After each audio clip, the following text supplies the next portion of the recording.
саламатсыздар ма балалар? Отырыңыздар.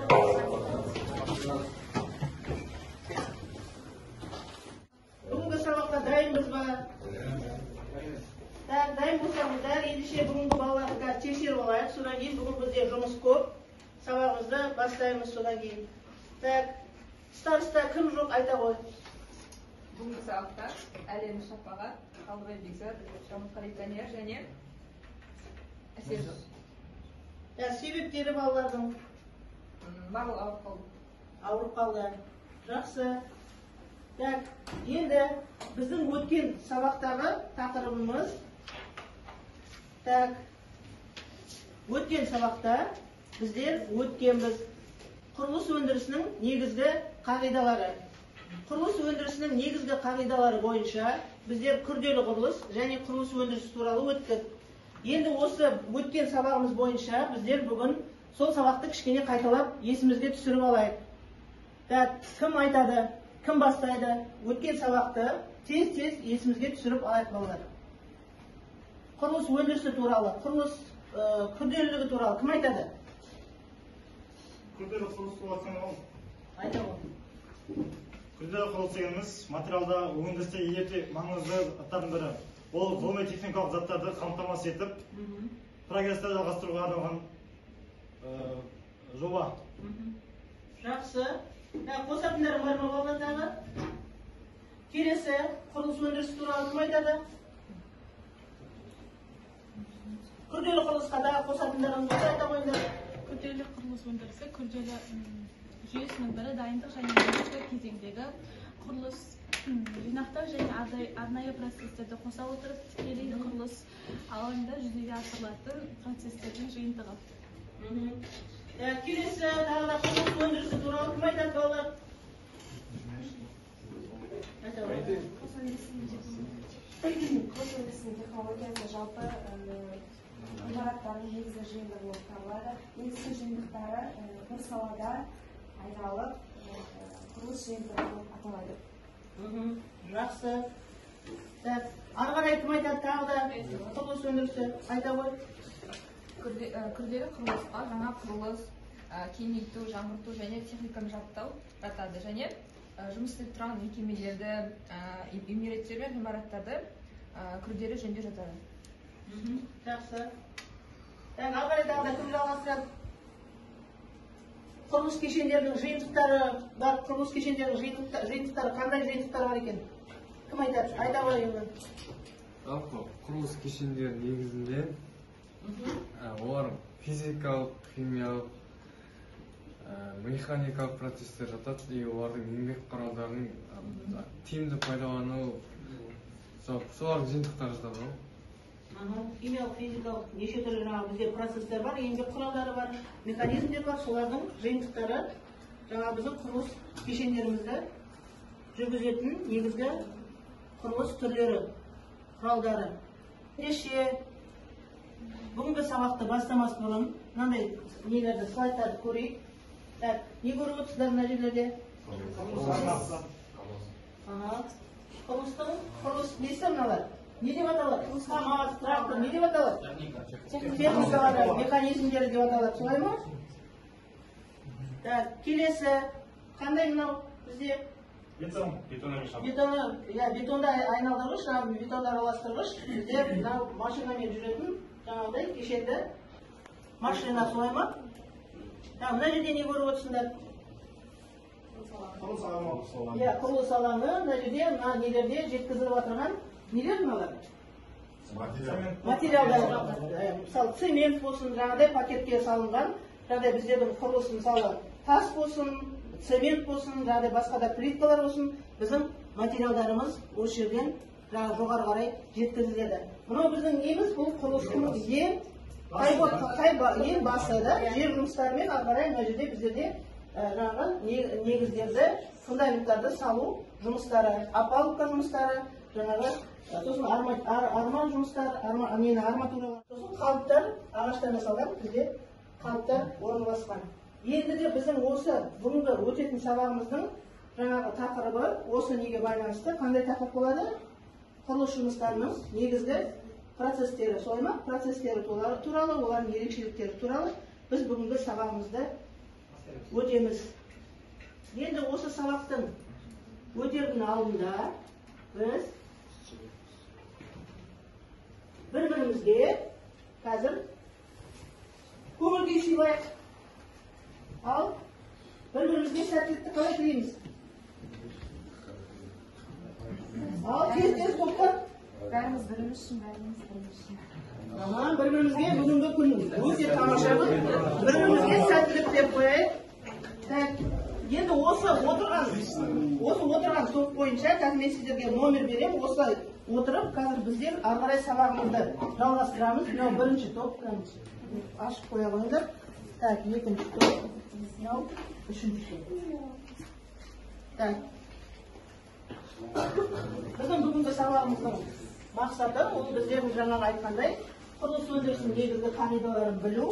Одан кейін біздердің осы құрылыс өндірісінің ерекшеліктері, құрылыс өндірісінің технологиясы, геодезиялық жұмыстар, жұмыс өндірісін жобалау, ұйымдастыру, күнтізбелік және жобалау, құрылыс сапасын бақылау. Жалпы бұл мақсат бізде күнделікті өтіп отырған сабақтарымыз бойынша осы мақсаттар қою арқылы біз ары қарай сабағымызды жалғастырамыз. Бүгінгі біздің сабағымыздың тақырыбы құрылыс процесінің мазмұны және құрылымы, құрылыс өндірісінің ерекшеліктері.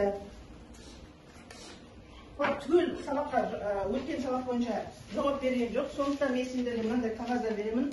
Жаңа жауап бермеген балалар, қалған балалар осы сұрақтарға жаймен сабақтың аяғына дейін жауап беріп, мына жерге жауаптарыңызды жаза қойсаңыздар болады.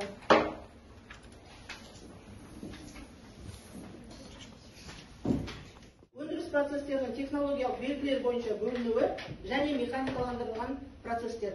Бүгінгі сабағымыздың жоспары осындай балалар. Бізде бүгін көп жұмыс бар, сондықтан мұқият тыңдаймыз. Мына жерде құрылыс процестерінің көп факторлығы бар. Көп факторлығын қазір мына жерде сендер өздерің кішкене оқып алыңдар. Жалпы құрылыс өнімінің қозғалмайтындығы, құрылыс өнімінің көп түрлілігі, материалдық элементтердің әртүрлілігі және табиғат климаты жағдайларына байланысты процестердің факторлық ерекшеліктері. Осы бойынша біздер ары қарай сабағымызды жалғастырамыз. Осы нені оқып, қазір кішкене түсініп алыңдар. Содан кейін мен сендерге қазір жаңа тапсырма беремін. Сол тапсырмаға осы не бойынша тек стрелка саласыңдар. Мысалы қай неге, мысалы жұмысқа мына жерде қай несі лайықты. Сол бойынша оқып, мына жерге стрелкаларыңды салып маған тапсырасыңдар. Жақсы ма? Өндірістің күрделілігіне байланысты қарапайым кешенді өндірістер болады. Қарапайым процесс және кешенді процесс. Қарапайым процесс қазір маған сендердің араларынан волонтерлар керек болады. Қарапайым процесс деген не? Кешенді процесс деген не? Қарапайым процессті кім оқып береді? Оқиғы. Қарапайым прогресс дегеніміз біз жұмыстар тобымен жүзеге асырылатын жұмыс операцияларына өзара технологиялық байланысты бар жиынтығын атайды. Құрылыс прогресстерінің технологиялық бір текті және ұйымдастыру бойынша бөлінбейтін элементті жұмыс операциясы деп атайды. Енді кешенді процессті оқиғы. Кешенді процесс деп бір-біріне ұйымдық және технологиялық жағынан тәуелді әр арқылы өнімдермен тығыз байланысты бір мезетте атқарылатын қарапайым процесс жиынтығын атайды. Өндіріс процестері деген ары қарай кім оқиды? Өндіріс процестері бойынша Саят оқи қойшы. Өндіріс процестері екі неден тұрады, қандай екі бағыттан тұрады екен айта қойшы. Өндіріс процестері құрылыс алаңынан тыс және тікелей құрылыс алаңында орындалуы мүмкін. Құрылыс алаңынан тыс дегенді қалай түсіндіруге болады мысалы? Қалай түсіндіріп өтуге болады? Мысалы, оның материалдарының жасалынуы, зауыттарда жасалынуы, және техникалардың дайындалуы деген сияқты процестерді айтуға болады. Тікелей құрылыс алаңында олар мысалы жеткізілген затты орындайды. Соны орындайды. Үйдің құрылысы, құрылыс алаңын дайындалу солар жатады. Ары қарай өндірістік технологиялардың бөлінуі қандай өндірістік технологиялар белгілері бойынша процестері бөлінеді екен айта ғой. Өндіріс процесінің технологиялық белгілері бойынша бөлінуі үшін дайындау, тасымалдау және жинақтау салу. Жинақтау салу процестері. Дайындау процестеріне не жатады екен кім оқиды? Айнұр оқиды. дайындау процестеріне әдетте мамандандырылған мекемелерде, сондай-ақ құрылыс алаңы жағдайында және орын алады. Ал келесісін кім оқиды? Қарақат оқиды. Тасымалдау процестері имараттар мен ғимараттардың орналасқан жерге материалдық элементтер мен техникалық құралдарын жеткізуге қамтамасыз етеді. Жинақтау салу Бағдәулет оқиды. Жинақтау салу процестері жобаның және тиісті техникалық шарттардың талаптарына сай болатын құрылыс өндірісінің өнімін алуды қамтамасыз етеді. Жақсы отыра ғой. Енді мен сендерге жаңағы бірінші біздің өткен неміз бойынша, жаңағы лекция бойынша сендерге берем. Осының бәрін топ болып, осы менің стрелкаларын, жауаптарын қойып шыға қойыңдар. Бәрін бірге өтесіңдер.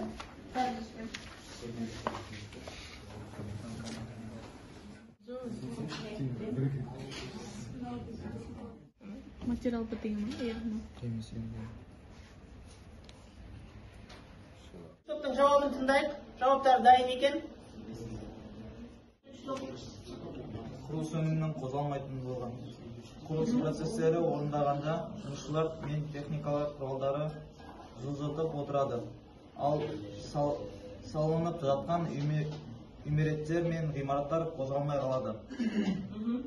Құрылыс өнімінің көп түрлігі. Қозғалмай қалады. Бұл сендердің мына бірінші неге тапсырмаларында құрылыс процестерін орындағанда жұмысшылар мен техникалық құралдар жылжытып отырады, ал салынып жатқан үймереттер мен ғимараттар қозғалмай қалады. Оны қалай түсінесіңдер? Айнұр.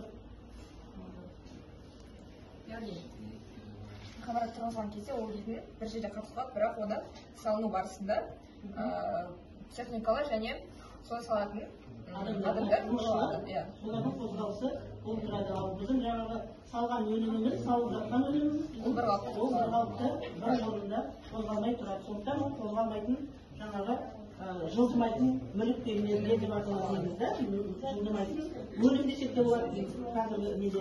Ал осы екіншісі құрылыс өнімінің көп түрлілігіне сипаттама бере ғой. Тұрғызылатын үймереттер мен ғимараттар атқару міндетті және құрылыс конструктивтік сипаттамалар қалпы көлемі, сыртқы кескіні, кеңістік орналасу бойынша өзгешеленеді. Материалдар элементтердің әртүрлігі. Үймереттер мен ғимараттардың тұрғызғанда әртүрлі физика, химиялық, физика, механикалық қасиеттері бар көптеген материалдар, жартылай фабрикаттар, бөлшектер мен бұйымдар қолданылады. Келесі табиғи климат жағдайлары. Үймереттер мен ғимараттардың құрылыс процестері орындағанда тиісті технология әдістерді талап ететін әртүрлі геологиялық, гидрогеологиялық, климаттық төтенше және тағы басқа жағдайларды тұрғызылады. Климаттық жағдайлар, геологиялық дегенді қалай түсінесіңдер? Гидро деген несі? Су.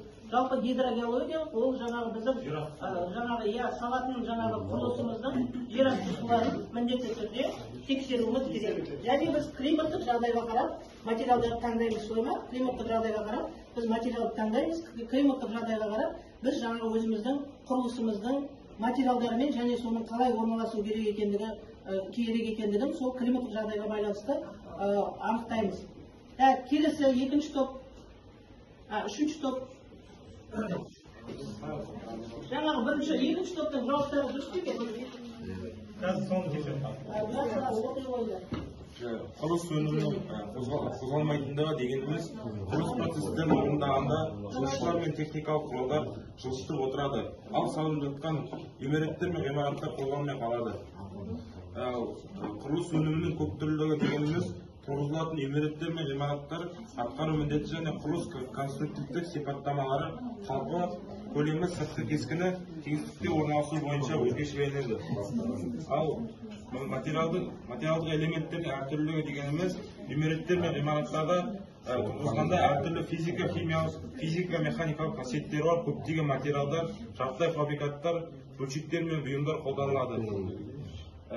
Табиғи климат жағдайлары дегеніміз үймереттер мен ғимараттардың құрылыс процестерін орындағанда тиісті технологиялық әдістерді талап ететін әртүрлі геологиялық, гидрогеологиялық, климаттық, төтенше және тағы басқа жағдайларда тұрғызады. Бір сұрақ сұрайық. Құрылыс өнімінің көп түрлілігі деген қалай түсінесіз?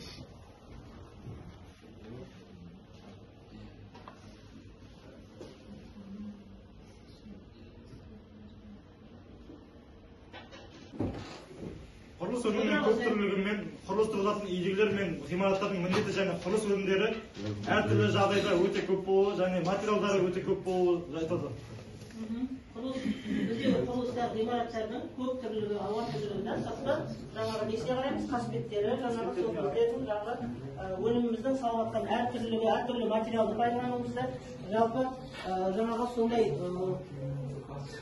нені құрылыста конструкцияларды пайдалануымызда жалпы сол туралы бізге көптеген мағлұмат береді екен.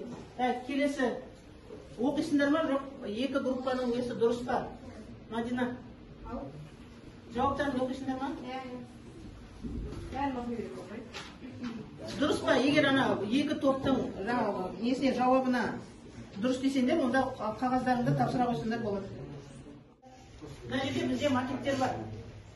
Соны әр топ өздерің бір макеттен аласыңдар. Сосын сол макет бойынша, мысалы сол өнім бойынша, сол өнімді алғанша қандай жұмыстар жасалынды, сол туралы мағлұмат айтасыңдар. Оны жазсаңдар да болады, жазбай орындарынан тұрып айтып берсеңдер де болады. Жаңағы группадан, әр неден, топтан бір лидер шығады, сол лидерлар өздерің жаңағы нені осы макетті қорғайсыңдар. Ал енді өздерің таңдаған макеттеріңді бір-бірден ала қойсаңдар болады. Кім қандай макет алады?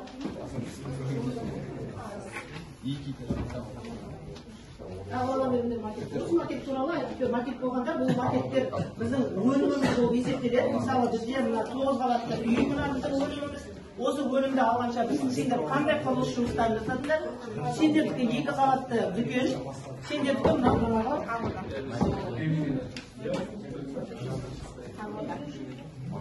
Ағылда ғимараты, сол Ағылда ғимараты бойынша қалай салындар, сол туралы айтып берсеңдер болады. Ақылдасамыз, жазамыз, қандай жұмыстар атқардыңдар осы құрылыс ұйымдастыру бойынша, технология бойынша.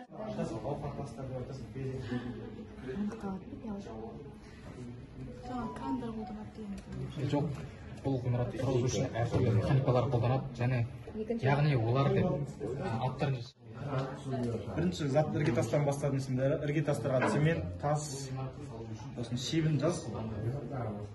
Одан кейін қабырғаларға жаз сосын. Кім дайын? Бәрі процесстерді аяғынан басынан бастап аяғына дейін түгел жазып шығасыңдар. Қандай жұмыс жасадыңдар?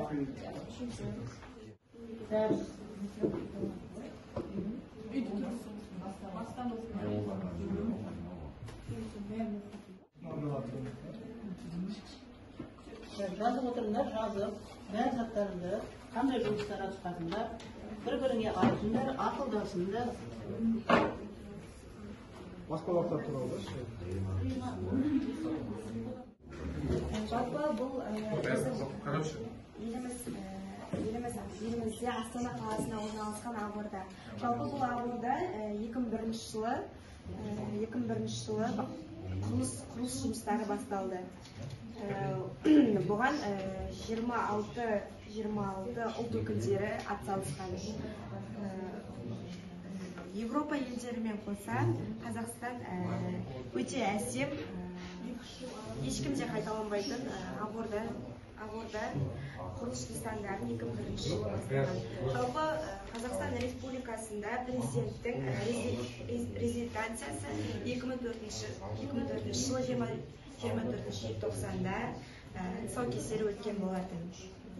Жалпы осы Ақорданың шаршы метрі 36.720 шаршы метр общий барлығы. Жоғарғы мына жерін қосқанда 86 метр шаршы метрді құрайды. Жалпы бұл сәулет өнерінің негізгі нышаны көптеген кездесулер мен басқа ұлт өкілдерімен кездесу, президенттермен кездесу мақсатында құрылған. мақсатында құрылған. Бастаймыз. Уақыт болып қалды. Кезек бастаймыз. Макетте 9 этажды высоткадан өттік. Алпы дом салыну барысында көптеген процесстер өтеді. Іргетастан крышаға дейін. Алпы бұл дом салынатын кезде көптеген мамандар, құрылысшылар, сметчиктер, архитекторлар деген сияқты. Басқа не айта аламыз? Қандай механикалар, мысалы, машина механизмдер пайдаланасыңдар? Көптеген техникалар болады ол жерде. Бір емес, бірнеше кранда болуы мүмкін. Холм УДС дейді. Басқа жалпы уақыты примерно 2-3 жылдың маңында салынып кетеді осы. Бір ғимараттар көрсетеді. Жақсы, үшінші топ айта қойыңдар. Екінші топ қосатындар болса дайындалып отырыңдар. Біздер бұл макетте 2 этажды дүкен көріп отырмыз. Бұл макет бізде азық-түлік дүкені. Құрылыс барысында небәрі 3 жыл кеткен. Ең бірінші басынан біз іргетастар бастадық. Іргетастар ауқымы үлкен болғандықтан біз технологиялардан бетон құю мәшіндерін қолдандық. Яғни қабырғасын көтеруге біз ақ тастарды қолдандық. Ақ тастар өзімізде шығатын болғандықтан өзге тиімді болды. Сыртын біз әктеп, шпаклев кістедік, сәндедік өзіміз. Үстерін бетонмен жабу үшін бізге кранда керек болды, бетонмен жабу. Және де терезелерді шыны әйнекпен жан-жағын сәндеп, осылай әдемі зат жасадық, дүкен жасадық. Бұл дүкеннің макеті. Жақсы, рахмет. Айнұр, қосатындар бар ма? 9 қабатты, мына тұрғын үйде. Сабаққа түсіндіңдер ме? Барлығына сәтті орындалды ма? Белгілі бір қиындықтар кездесті ме? Тапсырма орындау кезінде қиындықтар болды ма? Ана смайликтарға не бердім ғой? Жаңағы қағаздар бердім, неше түрлі түсті. Сол қағаздарды көтере қойыңдар. Қандай сендерде қиындықтар болды? Әр топ өзі.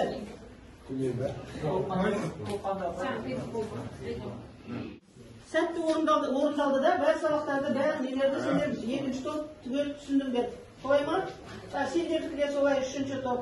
Бірінші топтікі де солай. Енді көңіл күйлеріңді көрсетіңдер, кәне? Қандай көңіл күйлері бар? Енді балалар, әр топ өз жауаптарын айтты да, басынан бастап, аяғына дейін біз жауаптарын тыңдадық. Енді екінші топ, үшінші топқа, үшінші топ, бірінші топқа, бірінші топ, екінші топқа бағалайсыңдар, баға бересіңдер. Қалай жауап берді, сабаққа жалпы қатысы қандай, сондықтан бір-бірімізді бағалай қоямыз.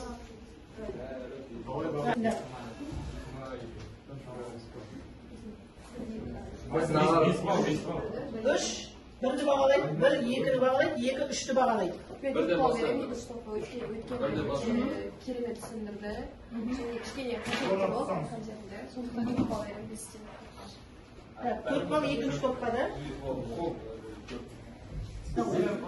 Мен үшінші топты көк түспен бағалаймын, себебі жауаптар маған ұнады. Дұрыс болды барлығы. Мен қанағаттандым. Қандай баға? 5. Хорошо. Енді үшінші топ, бірінші топты бағасын айтыңдар Асхан. Бірінші топқа сары бал береміз. Құрылыс материалдар кезінде материалдарды сұрақтарға кішкене ойланып жауап бергендіктен біз оларға 4 бал береміз. Жақсы.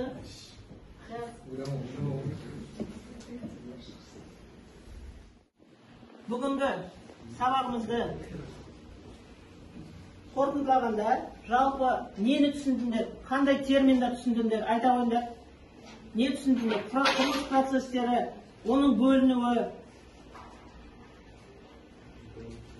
ерекшеліктері бәрі түсінікті болды ма? Түсінікті болды, солай ма? Ендеше үй тапсырмасын жазып ала қойыңдар.